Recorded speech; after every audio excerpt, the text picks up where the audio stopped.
Bon maman, on commence la vidéo. Donc au lieu de manger des pissenlits là. Bonjour à tous les amis, chers entrepreneurs, chers investisseurs, chères personnes qui se lèvent le matin pour travailler. C'est déjà bien, voilà. J'espère que vous allez bien. Bonjour Nathalie. Ah pardon, oui c'est vrai.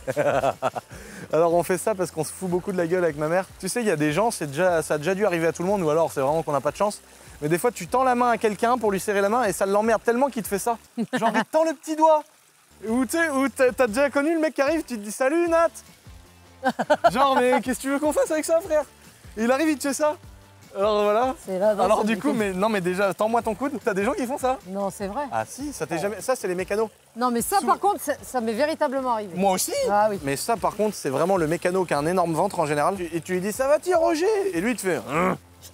C'est vrai, hein, c'est vraiment ça. On a fait la vidéo avec Moteur Essence. Vous avez beaucoup aimé avoir déjà une discussion classique sur le monde de l'automobile. Avoir aussi une discussion sur le côté professionnel, le futur, ce que ça nous réserve, etc. Donc on avait fait cette vidéo parce que je vous avais posé des questions. Et vous m'aviez tous dit oui, on veut une vidéo pro sur les voitures. Et on voudrait une vidéo aussi sur les motos. Et donc c'est le cas aujourd'hui. Putain mais Dylan il est en train d'enculer mon buggy dans le champ. Oula, oula. Effectivement, c'est des voitures qui se trouvent derrière nous alors qu'on fait une vidéo de moto, mais vous inquiétez pas, ça arrive, c'est juste derrière la caméra et normalement vous avez kiffé. Ici, ce sont les voitures du concours qui est toujours disponible, les amis. Petit concours des 10 ans où on fait gagner une M4, une RS3, une Dodge, une Porsche Boxster avec le gros moteur, une Supra, une Alpine, une Jaguar, une C63, un Dodge Ram et une Golf 4 de 1200 chevaux. Non, ça je la garde. Et la N2, que des voitures de ouf. Il y a 10 voitures, c'est pour fêter les 10 ans de ma chaîne YouTube, les amis. C'est encore possible de participer. On vous réserve d'ailleurs un épisode là-dessus où on vous explique un petit peu les tenants et aboutissants. Parce que vous étiez beaucoup à avoir répondu positif quand je vous avais demandé si ça vous intéressait une vidéo où je vous expliquais comment ça se passait un concours, etc. Parce que c'est vrai que c'est un an de préparation, énormément d'argent de sortie. C'est beaucoup de travail, des usines, des gens qu'on embauche. Enfin, c'est vraiment beaucoup de travail. Donc il y a un truc intéressant à raconter en tout cas. Donc voilà, si vous voulez voir ça, vous pouvez aller sur mon petit site internet, participer au petit concours des 10 ans pour gagner un des 10 bolides du Seigneur Jésus. Jean-Marie dans le bordel. Putain mais qu'est-ce que c'est que ce merdier? À quel moment notre histoire elle est partie en couille à ce point-là? Il y a un moment c'est parti en couille. Ah, y a pas à dire. On a Dylan qui passe en buggy, Jean-Marie qui passe en... Mais qui c'est qui suit derrière? Oh ils sont fatigants. Donc aujourd'hui je voulais faire cette petite vidéo avec Nathalie. Nathalie ma maman. Nat pour les intimes. Sur Instagram, on vous met son compte Instagram juste ici. Je voulais vous faire une vidéo de moto parce que c'est vrai qu'il y en a beaucoup qui m'ont dit mais pourquoi tu as autant de motos, pourquoi tu les collectionnes? Est-ce qu'il y a un aspect aussi financier ou est-ce que c'est que de la passion? Et donc évidemment il y a les deux. Au départ je collectionne des motos parce que j'ai pu me le permettre financièrement. Je le fais aussi pour gagner de l'argent en plus d'être passionné. Je vais vous donner mon point de vue. Regardez la petite trouvaille qu'on a fait avec ma mère la semaine dernière. Regardez-moi ça les amis, c'est un peu incroyable.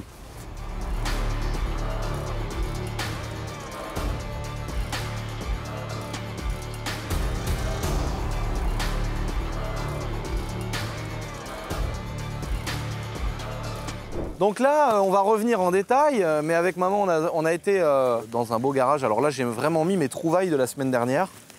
Donc on est sur 500 CR, donc toutes incroyables. Alors il y en a qui sont neuves, il y en a qui ont déjà roulé, il y en a qui sont préparées, il y en a qui sont complètement dans leur jus. Il y a des modèles de 89, des 97, il y a une 2001 et il y a une 95, ma préférée, qui est juste ici, qui est dans son jus mais qui est incroyable, elle est tellement belle. Celle-là, franchement, c'est vraiment, mais quand je la vois, mais je la trouve incroyable. Alors qu'il y a des gens, peut-être toi maman, tu dois te dire... Mais toi, tu sais que c'est un mythe, la 500. Non, bah oui, à force avec toi maintenant, je commence à. Mais toi, tu dois voir ça, tu dois te dire, quelqu'un qui voit ça au départ, sans connaître. Oh, regarde-moi, c'est con, maman. Et oh putain, il est par terre le bois. Relève! Ouais, voilà. C'est bon, non. Non, mais il touchait par terre! Et l'autre gogole! Et qu'est-ce qu'il fait? Il part avec un casque. Ah, c'est bien. Oh! Bon là vous avez un petit teasing sur la vidéo de dimanche, hein. On n'en dit pas plus. Franchement ils n'ont pas un métier facile. Non. Il y en a un qui est parti avec la série 2, l'autre il part avec le buggy, l'autre il part avec la Jaguar. Bon déjà on gagne pas d'argent avec les handicapés qu'on embauche. Mais bon on arrive quand même à faire quelque chose. On a ces 500 CR. Et là il y a pas mal de personnes qui doivent se dire mais comment ça fonctionne? Là aujourd'hui si on a pu faire ça, c'est parce que j'ai commencé il y a longtemps et que c'est des trucs de niche. C'est comme quelqu'un qui va investir dans des belles montres. Je pense que ça reste des sujets qui sont de niche. Donc des cercles très fermés. Je veux dire, en France, des mecs qui collectionnent des 500 CR, il n'y en a pas 4 milliards. Il y en a, hein. Mais ça n'a rien à voir avec les mecs qui portent une Rolex ou qui investissent dans des montres aussi pour spéculer. Et donc en fait, les montres, c'est un sujet quand même très fermé avec les gens qui essayent d'acheter des montres, de les revendre, de prendre une plus-value. Il y a des modèles très spécifiques à prendre, il y a des modèles sur lesquels il faut miser, etc. C'est un peu pareil avec les bécanes, et là on a plusieurs exemples dont on va parler. Mais moi, ça a commencé en fait à l'ancienne, à l'époque où tout ça, ça coûtait que dalle. Aujourd'hui, pour vous donner un ordre d'idée, des belles 500 CR, là il y en a une qui est neuve, celle-ci, tu vois, elle est entièrement neuve. Des motos comme ça vaut entre 15 et 20 000 euros. Vraiment minimum 15 000. Et des motos comme ça dans leur jus, c'est vraiment autour de 15 000 euros, quoi. Limite, la plus moche, c'est celle-ci, celle qui a certainement le plus servi. Mais on reste sur une moto qui est d'esthétique, elle est quand même assez belle. Il y a des petits détails, des petits trucs, tu vois, des petites choses qui vont pas, des rayures sur les poignets, des guidons un petit peu oxydés, des mousses de guidon un peu vieilles. Mais à côté de ça, on a quand même une moto qui est en bon état. Bon, il y a plein de choses sur lesquelles je vais revenir juste après. Mais en gros, déjà, c'est celle-là ma préférée. Celle-là, je la trouve trop belle. Moi, j'ai commencé à l'époque où ces motos-là valaient 1000 euros, 1000, 1500 euros. Parce que c'est toujours comme ça. Tu as une voiture, c'est une voiture récente, après ça devient une voiture moins récente. Ensuite, ça devient une merguez qui coûte pas cher. Un peu plus longtemps après, ça devient une voiture presque vintage et après, ça devient une voiture vraiment vintage. Et donc, en fait, les cotes, elles sont fortes, elles descendent. Elle remonte un peu. En fait, à l'époque où ça coûtait 1000 euros, c'était la belle époque du mobil-home. Oui. Ça, c'est intéressant de savoir ça. Est-ce que toi, tu as une idée du nombre de motos que j'ai refait et que j'ai revendues à l'époque du mobil-home? À l'époque du mobil-home. À l'époque, là aujourd'hui, avoir 500 CR comme ça, Ouais. alors après j'en ai dans ma chambre, j'en ai au magasin de moto, j'en ai d'autres à droite à gauche, donc en fait des 500 CR, je dois en avoir un peu plus de 10 aujourd'hui. Le truc c'est qu'en fait, à l'époque quand t'avais ça dans ton garage, t'étais juste un mec qui bricolait le dimanche pour se faire 2-3 sous, tu vois, t'avais l'équivalent de 5000 balles dans ton garage. Aujourd'hui c'est plus de 50 000 euros, c'est même beaucoup plus, tu vois. C'est intéressant de parler de ça parce que moi j'ai connu ces motos-là à l'époque où elles coûtaient rien. Parce qu'à l'époque du mobil-home, toi, tu m'avais acheté, quand j'avais 14 ans, mon rêve ultime, c'était une 250 CR de 1994, ma date de naissance. Oui. Donc tu t'étais mis en 4 pour m'acheter ça. Oui. Bon, il y a eu d'autres motos avant, mais là, on n'est pas là pour vous raconter notre histoire, on est là pour vous raconter comment fonctionne un petit peu le marché des motos, etc. On avait cette 250 CR que j'avais refait, j'ai eu un accident, on l'a pouillave, je l'ai refaite, je l'ai revendue, etc. Et ensuite, pour me faire des sous, et ça je l'avais déjà expliqué un petit peu dans mon parcours que j'avais fait pour acheter des grosses voitures et tout le bordel, j'ai dépouillé Le Bon Coin et toute la France de toutes les 250 CR. Les 500, c'était un tout petit peu au-dessus, une 250 CR en bon état. À l'époque, des années 89, ça s'arrête en quelle année? Ça s'arrête en 97, les premiers cadres alu. Une 250 CR de ces années-là, à l'époque, ça coûtait entre 4 et 800 euros en bon état, quoi. Vraiment, elles roulaient, elles tournaient, il n'y avait pas trop de galères. Et donc, on allait les chercher au bord de la mer, dans le sud. J'en avais partout. Je démontais les moteurs, je refaisais soit une segmentation, je faisais tout au moins cher. J'avais pas les moyens d'acheter des kits déco à 200 balles. Donc j'achetais des planches autocollantes noires. C'était disponible chez Beer, ça, à l'époque. Ouais. T'achetais des planches, c'était des planches de kit déco, mais en fait c'était juste tout noir. Je découpais la forme, donc je prenais des planches pleines, des planches vides, enfin des planches percées pour mettre sur les réservoirs, parce qu'en fait t'as des émanations d'essence à travers le plastique qui fait des bulles dans les décos. Et donc je redécoupais à la forme des carénages, je remettais ça, j'en remettais là, je refaisais le moteur, je la remettais propre, je changeais les poignées, mais tout. J'allais chercher dans les bennes des pneus de chez Honda, chez Yamaha, chez Suzuki à Angers. Tu m'emmenais faire les bennes. Je demandais aux mecs que je connaissais un peu dans des magasins de moto, je récupérais des pneus qui étaient à mi-usure, parce qu'il y a beaucoup de mecs qui font du cross, dont moi aujourd'hui, un pneu qui est à mi-usure, je trouvais que c'était un scandale de les changer. Mais c'est sûr qu'aujourd'hui, quand tu fais beaucoup de motos, bah, c'est presque évident. Et je remettais des pneus comme ça sur les motos, et les motos, je les achetais 400, 500 euros, je remettais 200 euros dedans, et je les revendais 1500. Mais sauf que j'en ai fait beaucoup et en moyenne, je prenais entre 800 et 1000 euros par moto. Il y a une époque où j'en avais au moins 10 devant le mobil-home. Ouais. Il y en avait dans le cabanon du grand-père. Oui. Mon grand-père et mon père étaient encore vivants à l'époque. Et je refaisais les motos et je prenais 1000 euros par-ci, 1000 euros par-là, etc. Le marché premier était d'acheter une moto de cross, de la refaire et de la revendre. Ça marche. Il y en a beaucoup qui le font, il y a beaucoup de jeunes qui le font. Il y a un marché que j'ai jamais trop compris, c'est celui des 50 cm3 où les mecs ils arrivent à revendre des motos prépa et tout, ça j'ai du mal à comprendre. Mais il y en a qui arrivent à revendre des scooters sans fast, des 50 préparés de la mort et tout. Et en bécane de cross, il y a beaucoup de mecs qui se mettent à faire ça dès qu'ils ont un petit peu de budget. Ils chopent une bécane, ils mettent un kit déco, un kit plastique, une housse de sel, 2 pneus neufs, un petit peu de peinture à droite à gauche et tu as une belle bécane de cross qui présente beaucoup mieux et qui permet de la revendre. La différence aujourd'hui, c'est que je retape plus ces motos pour les revendre. C'est qu'aujourd'hui, j'ai eu des 500 CR, ma première que vous avez connue dans les premières vidéos. Ces motos-là qu'on a achetées, qu'on a essayé avec mon père il y a 15 ans. Bah oui, c'était chez Alex. Chez Alex? Ouais, chez Alex. Que j'ai acheté 1500 euros, Ouais. tout refait dessus, enfin il y a eu tout un tas d'épisodes. Et puis après, j'ai acheté une deuxième 500 CR, une troisième, et puis maintenant j'en ai pas mal. Et en fait, à chaque fois, j'essaye de faire des bonnes affaires, mais c'est introuvable. Aujourd'hui, si tu vas sur Le Bon Coin, une 500 CR, ça vaut Je te dis une très belle, hein. Moi j'en ai là dans ma chambre là-haut là. Elles ont 10 heures d'utilisation. Vraiment la moto elle est clean comme celle-là. Tu vois cette moto là. Sur cette moto là on est vraiment sur une moto qui est très très proche du neuf. Les carters il n'y a pas de rayures, c'est noir, c'est propre, c'est neuf. Les carénages, le réservoir neuf. C'est vraiment une moto qui est clinique. Bah de toute façon elle a jamais roulé, tu vois les cale-pieds sont noirs. Hein. Ces motos là, soit qui ont été refaites, soit qui sont neuves, bah ça vaut le prix aujourd'hui c'est vraiment plutôt 15 000 €.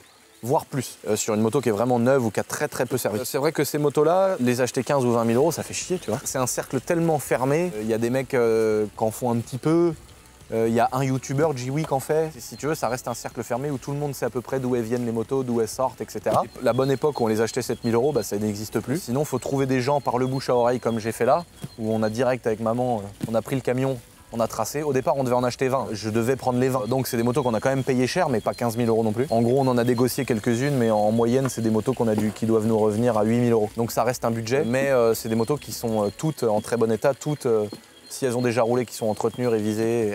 Enfin, vraiment, les jantes sont neuves, les pneus neufs, les housses de selle, elles sont très très propres. Il y a des petits détails à droite à gauche que je vais changer, mais c'est pas le but de la vidéo, j'en parlerai peut-être ailleurs. Tout ça pour vous dire que, par le biais d'amis, un coup de fil, en nous disant les gars il y a 20 500 CR, par contre c'est tout de suite. Et donc en fait c'est ce genre d'opportunité là qui fait qu'aujourd'hui on arrive en disant bah ok je vais acheter 50-60 000 € de moto, par contre c'est comme ça que tu peux faire ce genre d'opportunité. L'autre jour j'écoutais un podcast, le professeur Raoul, il expliquait aussi que lui c'était beaucoup comme ça qu'il avait fait de l'argent sur les voitures, parce qu'il va acheter tel modèle de Porsche 911 avec tel modèle, telle peinture, telle config, telle rareté, tel numéro, qui fait que la voiture elle va avoir une spéculation énorme, ou alors elle va garder la cote de malade. Et il y en a beaucoup qui font la même chose, et c'est pour ça que je voulais parler de ces motos là, parce que ça rejoint un peu le monde des montres, etc., où ça va être dur de trouver une montre Tiffany & Co machin qui vaut je sais pas combien, mais celui qui en a une, il sait que tout le temps ça va prendre. C'est comme le mec qui va avoir du mal à trouver une belle Ferrari F40, il sait qu'elles ont pris 1 million en quelques années là, et bah, ça se trouve elles vont reprendre encore 1 million dans 2-3 ans. Et donc c'est ça qui est très compliqué. Je pense qu'il y a deux vraies choses à faire avec les motocross aujourd'hui, soit toi maman tu l'as vu pendant 15 ans avec moi. Depuis que je suis tout petit, j'en refais. C'est d'acheter des motos un peu moches, de les bidouiller, de les retaper, de les représenter, les mettre belles, regarder si la mécanique va bien, parce que ça peut être aussi un problème si le mec la démarre et qu'elle casse, hein, ça peut arriver aussi. Hein. Mais vraiment les remettre jolies esthétiquement. Pour moi, faire de l'argent avec une moto que tu remets neuve comme celle-ci, pour moi c'est impossible de faire de l'argent, parce que c'est tellement cher, faut ouvrir les moteurs, refaire les boîtes de vitesse, les joints, les machins. Une moto, tu l'achètes, même si elle est un peu moche, tu l'achètes 7 000 €. Si tu remets 5 000 balles dedans, parce que ça va super vite, hein, les pièces, le temps que tu passes, les joints, les machins, tout, les roulements et tout. La moto, faut la revendre une fortune. Alors c'est-à-dire que tu as passé une vie entière à la réparer, t'es mangé la vie pour refaire une moto neuve, et tu vas gagner 1 000 € dessus, et tu as passé 6 mois à bosser dessus, enfin tu vois ce que je veux dire. Mais moi j'avais toujours misé sur vendre des motos à des gens qui cherchent des motos pour rouler, pas pour collectionner. Parce qu'à l'époque, c'était pas des motos de collection. Et c'est vrai que c'était des motos qui roulaient, donc le mec il s'en fiche d'avoir la petite rayure sur le carter ou d'avoir un bras oscillant qui est rayé, tu vois, on s'en fiche. C'est pas le passionné qui veut la mettre dans son salon. Donc c'est pour ça que ça m'arrangeait moi aussi, parce que c'est la moto, tu la rends belle esthétiquement, ça te permet de la valoriser.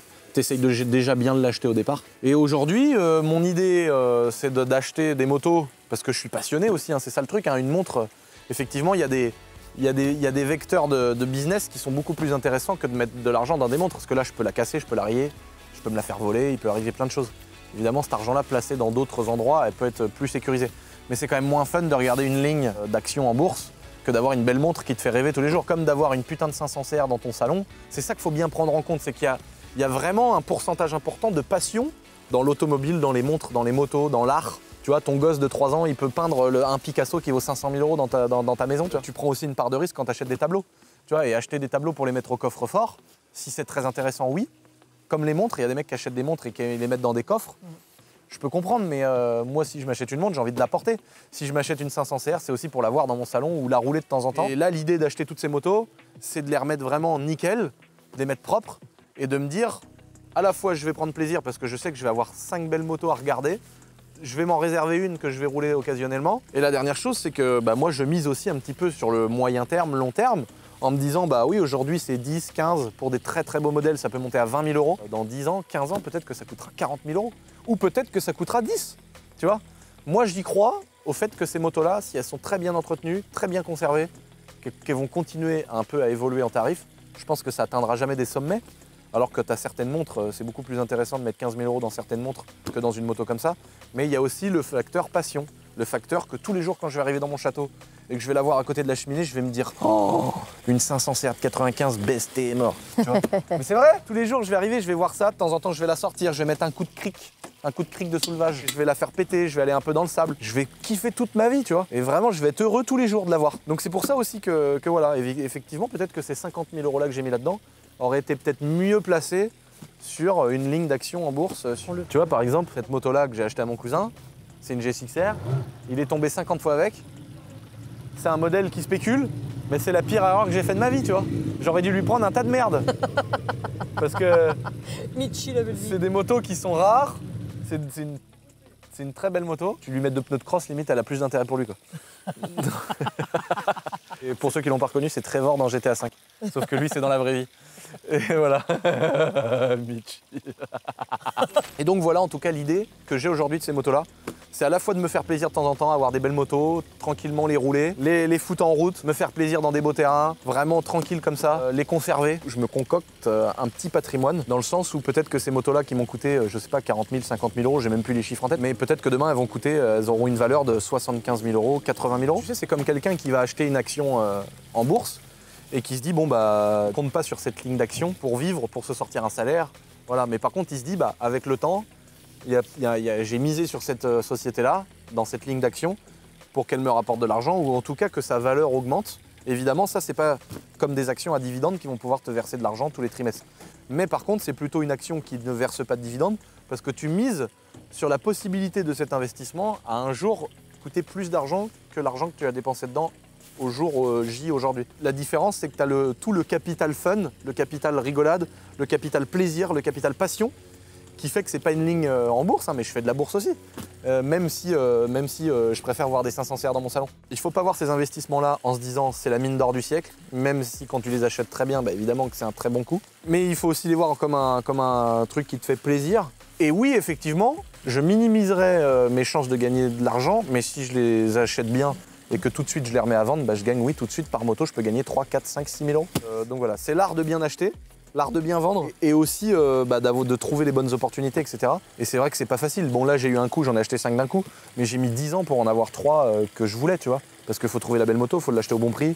Et tu vois, par exemple, moi qui suis passionné, j'ai acheté un petit quad à ma mère. C'est un 125 Yamaha Breeze, c'est ultra mythique. Alors peut-être pas pour tout le monde, mais moi je trouve ça trop mythique. J'adore ce petit quad qui est excellent, qui tourne super bien.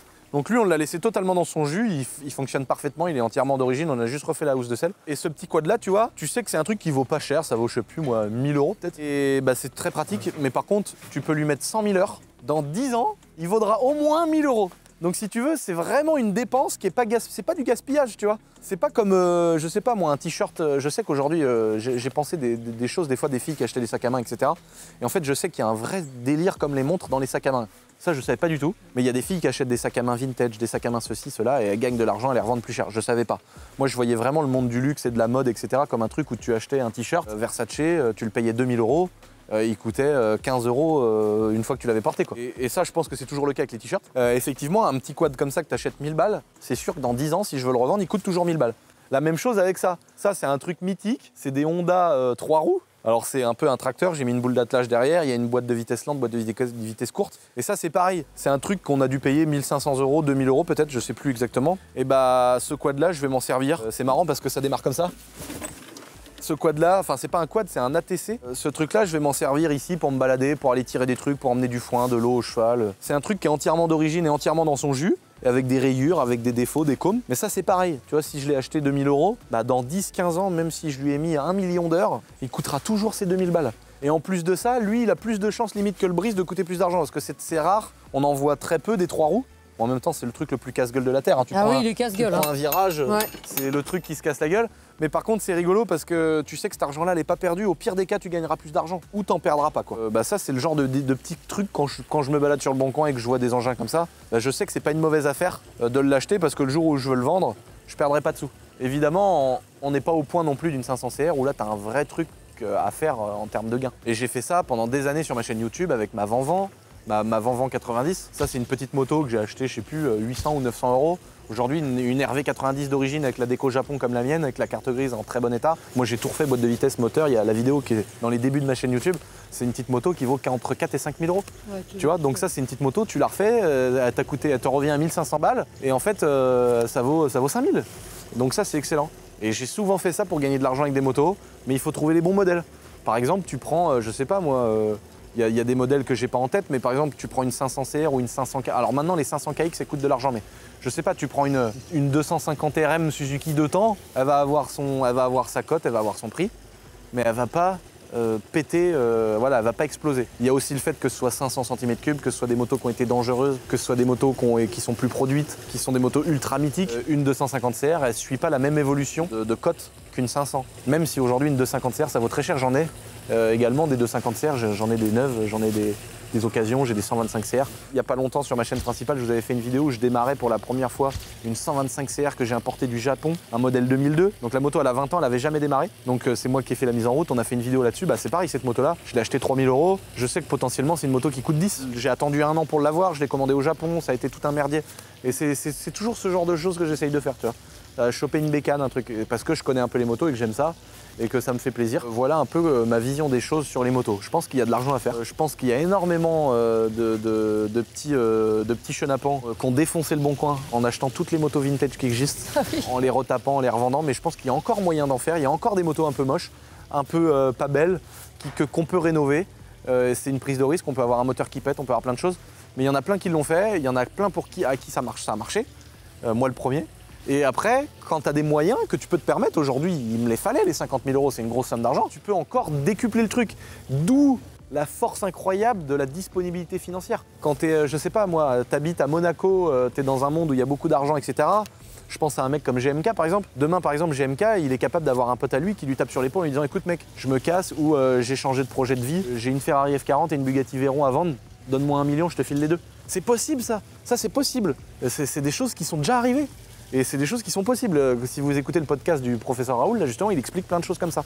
Mais parce qu'il faut connaître ce milieu-là, et il faut aussi l'oseille. Sauf que là, évidemment, à Monaco, c'est des gens qui ont en général un peu d'argent, qui se connaissent et qui ont ce genre de possibilités.